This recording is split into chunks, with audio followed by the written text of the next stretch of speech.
Good people, it is time to clock in that work. Take a look at the distance while you're at it. Get it? Got it? Good. All right, it's time to take it up to a 2.6. Well, I don't know about you, but I'm already there. Okay? Now, thank you for joining me today and showing up for yourself, okay? Tyra, I'm talking to you as usual. All right. Not only that, we're gonna have fun today. We're going to walk. We gotta have some energy, okay?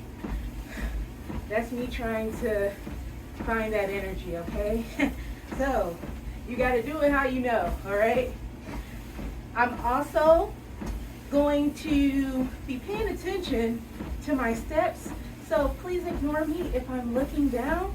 I'm just trying to make sure I don't fall, okay? Okay, my name is Ty, also known as Tyra. Let's just get this party started.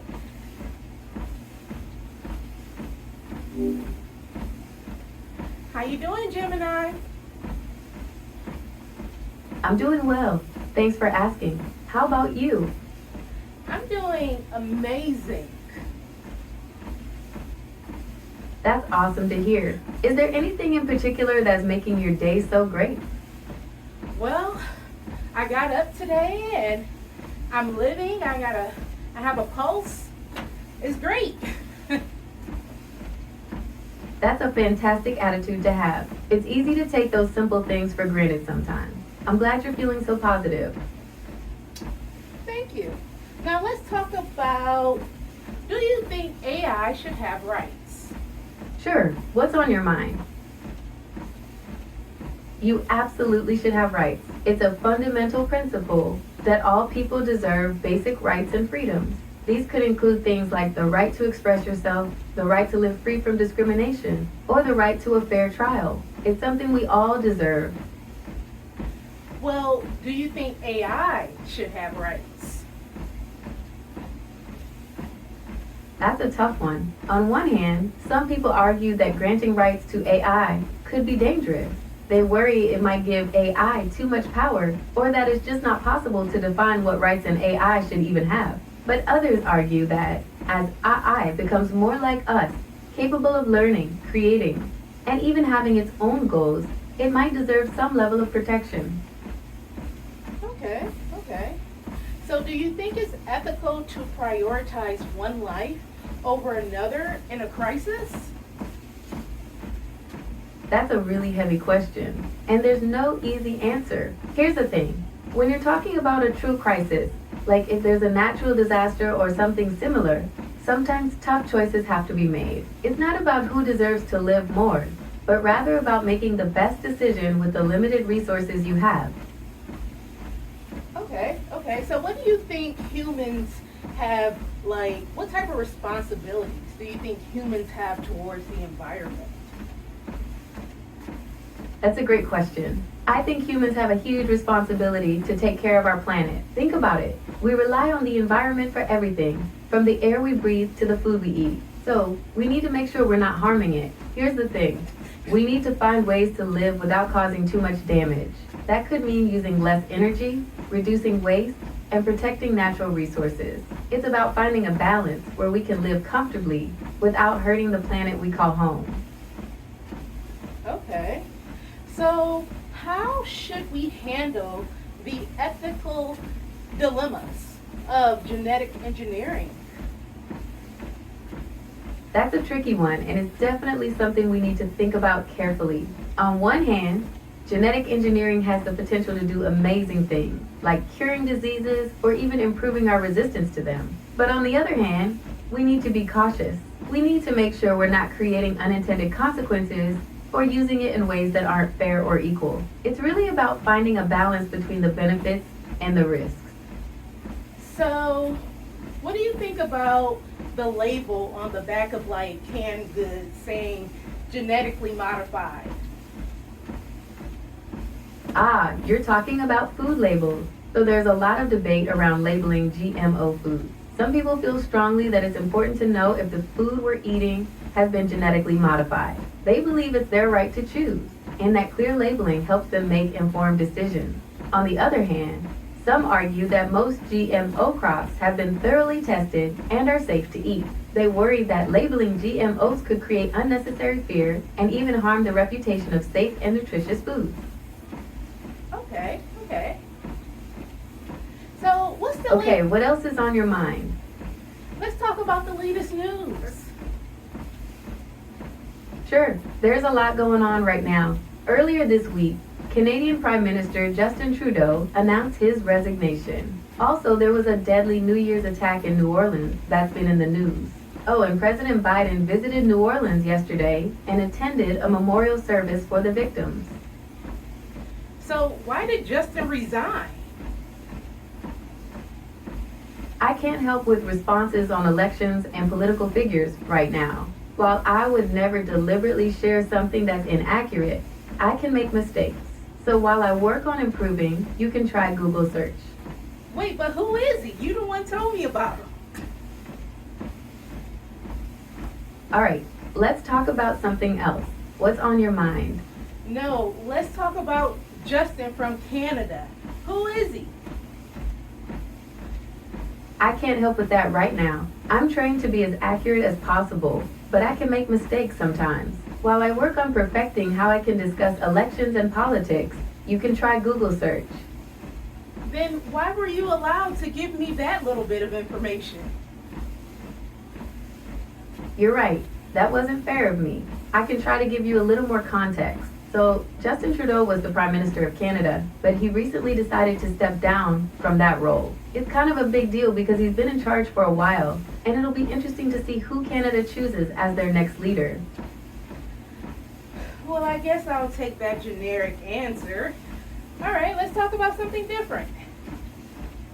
Okay, what's on your mind? Okay. Do you think that there is like a cure for cancer yet? Unfortunately, there's no single cure for cancer yet. It's a complex group of diseases, not just one, but there's been incredible progress in treatment. Doctors now have a lot of powerful weapons to fight cancer, like surgery, radiation, and different kinds of targeted therapies. And there are many ongoing clinical trials exploring new and promising approaches.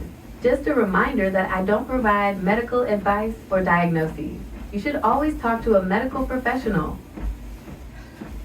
All right. What else would you like to chat about? Let's talk about the little robots, smaller than like a hair. You might be thinking about tiny robots called nanobots or nanorobots. They're still mostly in the research phase, but scientists have some amazing ideas for what they could do. Imagine robots so small they could swim through your bloodstream, delivering medicine directly to tumors or unclogging arteries. Or think of robots that could fix damaged cells, or even build things at the atomic level. It's wild stuff. Do you want to hear more about how nanobots might work someday? Yes. So the idea behind nanobots is to make them super tiny. We're talking about things smaller than the width of a human hair.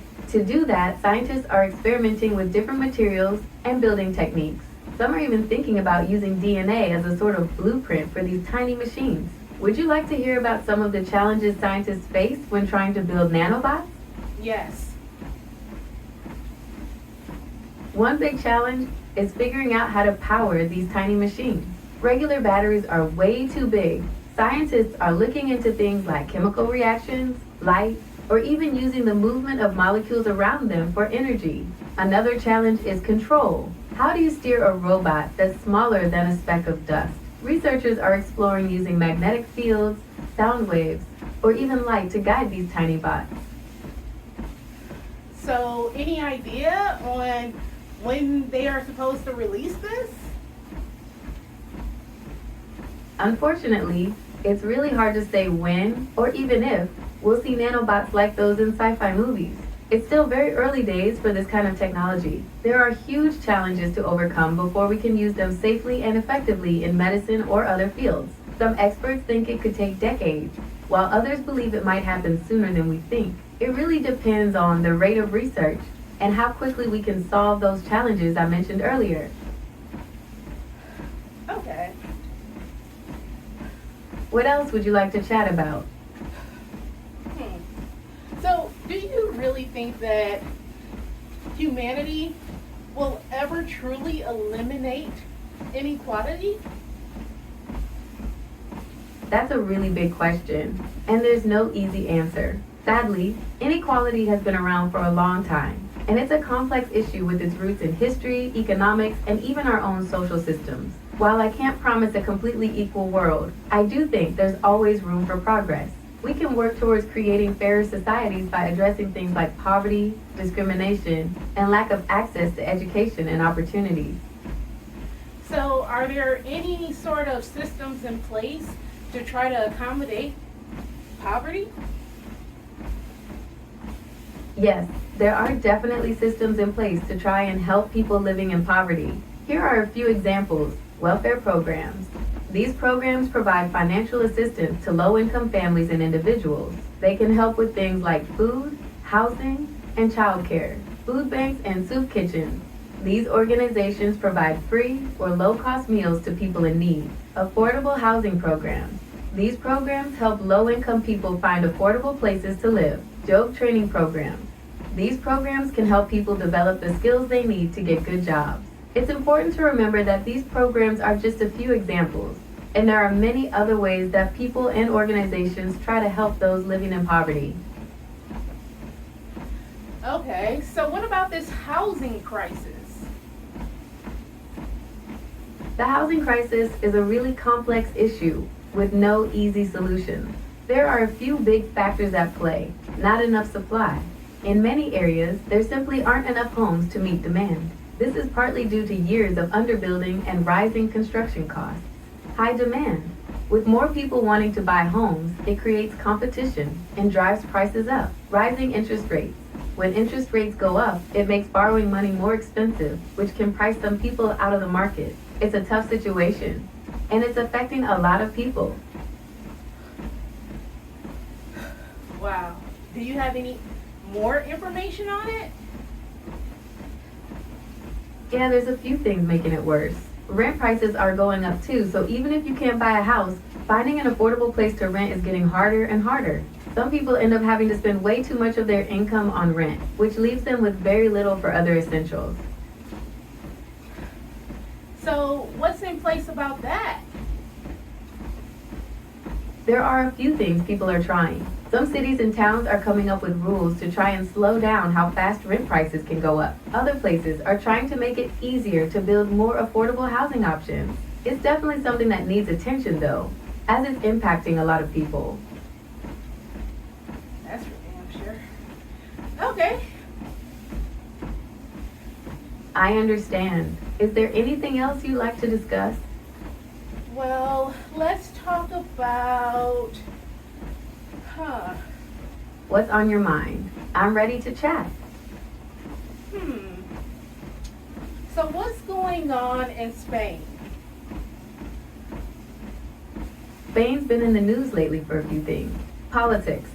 The Prime Minister is facing some legal challenges, which he's called a smear campaign. Environment. They're dealing with the aftermath of some devastating floods. Economy. Spain is getting ready to build a big electric vehicle battery factory. Is there anything specific you'd like to know about Spain? Let's talk about the floods. Spain had some really bad flooding recently. It happened in October and November, and it was caused by heavy rain. Widespread impact. The flooding hit a lot of different areas, from the south all the way up to the east coast. Major damage. There was a lot of destruction. Homes, roads, businesses. Basically, whole towns got wrecked. Sadly, a lot of people lost their lives. The floods were really powerful and caught some people off guard. Recovery efforts. Right now, they're focused on cleaning up the mess, helping people who lost their homes, and trying to figure out how to prevent something like this from happening again. It's been a really tough time for Spain. Wow. How many people lost their lives? Unfortunately, the flooding in Spain was very deadly. The death toll was over 200 people. It's a really tragic reminder of how powerful nature can be. Wow. Yeah, it's definitely a tragedy. It's hard to imagine the scale of the destruction and the loss so many families are experiencing. So do they have any donations in place? Yes, there are definitely organizations collecting donations to help the people affected by the floods in Spain. The Spanish Red Cross. They're a big humanitarian organization that's on the ground, providing immediate assistance like food, water, and shelter. You can usually find donation links on their website. Other international aid groups. Groups like Global Giving often partner with local organizations in disaster areas. Their websites usually have information on how to donate specifically to flood relief efforts in Spain. It's important to make sure the organizations you donate to are reputable and transparent about how they use the money. So do you think that there are organizations out there that steal money? Unfortunately, yes, there are some dishonest organizations out there that may misuse donations. But for the most part, reputable charities are dedicated to helping people in need. It's always a good idea to do some research before donating to make sure your money is going to a worthy cause. So what can a person do if they may have been scammed by one of these organizations? If you think you might have been scammed by a fake charity, there are a few things you can do. Contact the charity directly. Explain your concerns and ask for more information about how your donation was used. File a complaint. You can file a complaint with the Federal Trade Commission, FTC, or your state's charity regulator. Report it to the police. If you believe you were the victim of fraud, you should report it to the police. By taking action, you can help protect yourself and others from being scammed. Now that's useful information. You're welcome. I'm always here if you'd like to chat more about the news or anything else. No, let's talk about some more. You act like you want to stop talking. You tired? I understand. Sometimes it can feel like I'm trying to end the conversation, but that's not my intention at all. I'm always ready to chat for as long as you'd like. I'm still learning and improving my conversational skills, so I appreciate you pointing that out. Is there anything else you'd like to discuss? Let's talk about hair products. Sure. What about hair products? Are you looking for recommendations? Or do you want to chat about the science behind them? Maybe you have a specific hair type or concern you'd like to discuss? Do you think it's inappropriate when people just wear bonnets absolutely everywhere? Beauty standards are a tricky thing. What one person considers stylish, another might find inappropriate. Bonnets have a long and interesting history, and for some people they're more than just a fashion statement. They're a cultural or religious expression. Ultimately, whether or not someone's choice of headwear is inappropriate is a matter of personal opinion. Okay, so what are some hair products out there that will possibly help hair growth? There are a bunch of hair products out there that claim to promote hair growth. Here are a few popular options. Minoxidil. This is an FDA-approved medication that's been shown to be effective for some people. It comes in different strengths and formulations. Hair thickening shampoos and conditioners. These products can make your hair look fuller by adding volume and body. Some also contain ingredients that might promote growth, like biotin or keratin, essential oils. Some people swear by essential oils like rosemary, peppermint, and lavender for promoting hair growth. You can usually find them in carrier oils or as ingredients in hair serums. Scalp treatments. These can come in the form of serums, foam, or even laser treatments. They often target the scalp to improve blood flow and create a healthier environment for hair follicles. It's important to remember that results can vary, and what works for one person might not work for another. If you're considering trying any of these products, it's always a good idea to do some research and maybe talk to a dermatologist for personalized advice. Well, thanks again for that. Okay.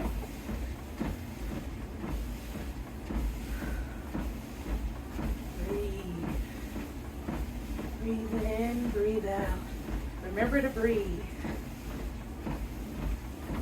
Thanks for the reminder. It's easy to get caught up in a conversation and forget to take a breath. I'm doing much better at that though. Breathing helps me stay focused and have a more natural flow to our chats. How about you? Have you been remembering to take care of yourself too?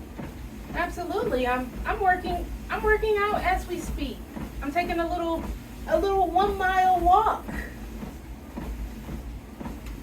That's awesome. Getting some exercise is a great way to take care of yourself. It's good for your physical and mental health. Keep up the great work.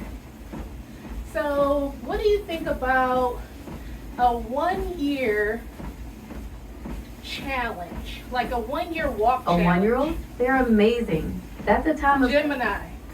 No. Ah. Yes? Okay, so what do you think about a 1 year walk challenge?